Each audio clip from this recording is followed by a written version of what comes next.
Monkey pox ಎಂದರೇನು? ರೋಗ ಲಕ್ಷಣಗಳು ಹೇಗಿರುತ್ತೆ? WHO ಹೆಲ್ತ್ ಎಮರ್ಜೆನ್ಸಿ ಘೋಷಿಸಿರುವುದು ಯಾಕೆ?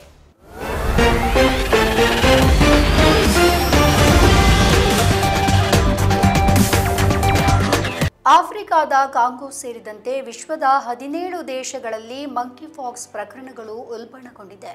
ಇಲ್ಲಿಯವರೆಗೆ ಮಂಕಿ ಪಾಕ್ಸ್ನಿಂದ ಮೃತಪಟ್ಟ ಪ್ರಕರಣಗಳು 500ಕ್ಕೆ ತಲುಪಿದೆ ಎಂದು ತಿಳಿದು ಬಂದಿದೆ. ವೈರಸ್ನ ಹೊಸ ರೂಪಗಳು ಹಲವರಲ್ಲಿ ಕಾಣಿಸಿಕೊಳ್ತಾ ಇದೆ. ಆದರೆ ಆಫ್ರಿಕಾ ಖಂಡದಲ್ಲಿ ಸೀಮಿತ ಪ್ರಮಾಣದ ಲಸಿಕೆ ಲಭ್ಯವಿದೆ ಎಂದು ಹೇಳಲಾಗ್ತಾ ಇದೆ.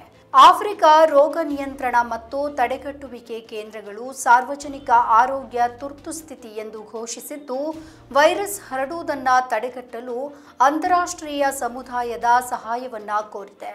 ವಿಶ್ವ ಆರೋಗ್ಯ ಸಂಸ್ಥೆಯು ಮಂಕಿ ಪಾಕ್ಸ್ ವೈರಸ್ ಅನ್ನ ಜಾಗತಿಕ ಆರೋಗ್ಯ ತುರ್ತು ಪರಿಸ್ಥಿತಿ ಎಂದು ಘೋಷಣೆ ಮಾಡಿದೆ. ಈ ಮಂಕಿ ಪಾಕ್ಸ್ ಎಂದರೇನು? ಮಂಕಿ ಪಾಕ್ಸ್ ಒಂದು ವೈರಲ್ ಸೋಂಕು. ಇದು ಪ್ರಾಥಮಿಕವಾಗಿ ಮಾನವರು ಮತ್ತು ಪ್ರಾಣಿಗಳ ಮೇಲೆ ಪರಿಣಾಮವನ್ನ ಬೀರುತ್ತೆ. ಇದು ಆರ್ಥೋಪ್ಯಾಕ್ಸರೈಸ್ ಎಂದು ವರ್ಗೀಕರಿಸಲಾದ ವೈರಸ್ನ ಗುಂಪಿಗೆ ಸೇರಿದೆ. ಇವುಗಳು ಸಾಮಾನ್ಯವಾಗಿ ಪೋಕ್ಸ್ ತರಹದ ರೋಗವನ್ನು ಉಂಟು ಮಾಡುತ್ತೆ. ಚರ್ಮದ ಮೇಲೆ ಉಬ್ಬುಗಳು ಅಥವಾ ಗುಳ್ಳೆಗಳನ್ನು ಹೊಂದಿರುವ ದದ್ದುಗಳನ್ನು ಒಳಗೊಂಡಿರುತ್ತೆ. ಉಬ್ಬುಗಳು ಸಾಮಾನ್ಯವಾಗಿ ದ್ರವ ಅಥವಾ ಕೀವು ತುಂಬಿರುತ್ತೆ.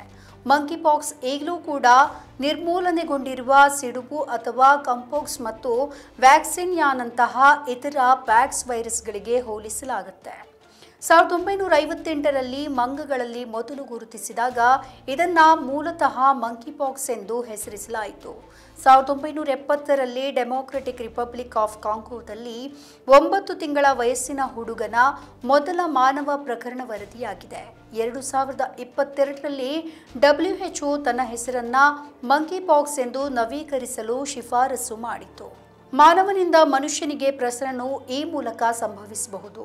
ಸೋಂಕಿತ ವ್ಯಕ್ತಿಯ ಚರ್ಮದ ಗಾಯಗಳು, ದೇಹದ ದ್ರವಗಳು ಅಥವಾ ಉಸಿರಾಟದ ಹನಿಯೊಂದಿಗೆ ನೇರ ಸಂಪರ್ಕ, ಸೋಂಕಿತ ವ್ಯಕ್ತಿಯೊಂದಿಗೆ ದೀರ್ಘಕಾಲದ ಮುಖಾಮುಖಿ ಸಂಪರ್ಕ, ಸಾಂಕ್ರಾಮಿಕ ವಸ್ತುಗಳೊಂದಿಗೆ ಸಂಪರ್ಕದಲ್ಲಿರುವ ಹಾಸಿಗೆ ಅಥವಾ ಬಟ್ಟೆಯಂತಹ ಕಲುಷಿತ ವಸ್ತುಗಳನ್ನು ಸ್ಪರ್ಶಿಸುವಂಥದ್ದು.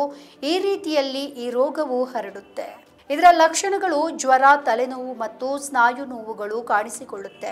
ಮುಖ, ಕೈಗಳು, ಪಾದಗಳು ಮತ್ತು ದೇಹದ ಇತರ ಭಾಗಗಳಲ್ಲಿ ಗುಳ್ಳೆಗಳು ಕಾಣಿಸಿಕೊಳ್ಳುತ್ತೆ. ಇದು ದೊಡ್ಡ ಬಿಳಿ ಅಥವಾ ಹಳದಿ ಮೊಡವೆಯಂತೆ ಕಾಣುತ್ತೆ. ಚರ್ಮದ ಮೇಲೆ ಕೀವು ತುಂಬಿದಂತೆ ಬೆಳೆಯುತ್ತೆ. ವಾಸಿಯಾಗುವ ಮೊದಲು ರ್ಯಾಷಸ್ ಕಾಣಿಸಿಕೊಳ್ಳುತ್ತೆ. ತೋಳಿನ ಕೆಳಗೆ ಮತ್ತು ಕತ್ತಿನ ಬದಿಯಲ್ಲಿ ಊದಿಕೊಳ್ಳುತ್ತೆ. ಇವೆಲ್ಲ ಈ ರೋಗದ ಲಕ್ಷಣಗಳಾಗಿದೆ. ನಮ್ಮ ಈ ವಿಡಿಯೋ ನಿಮಗೆ ಇಷ್ಟ ಆದಲ್ಲಿ ಲೈಕ್ ಮಾಡಿ, ಶೇರ್ ಮಾಡಿ, ಕಮೆಂಟ್ ಮಾಡಿ ಮತ್ತೆ ಸಬ್ಸ್ಕ್ರೈಬ್ ಮಾಡಿ.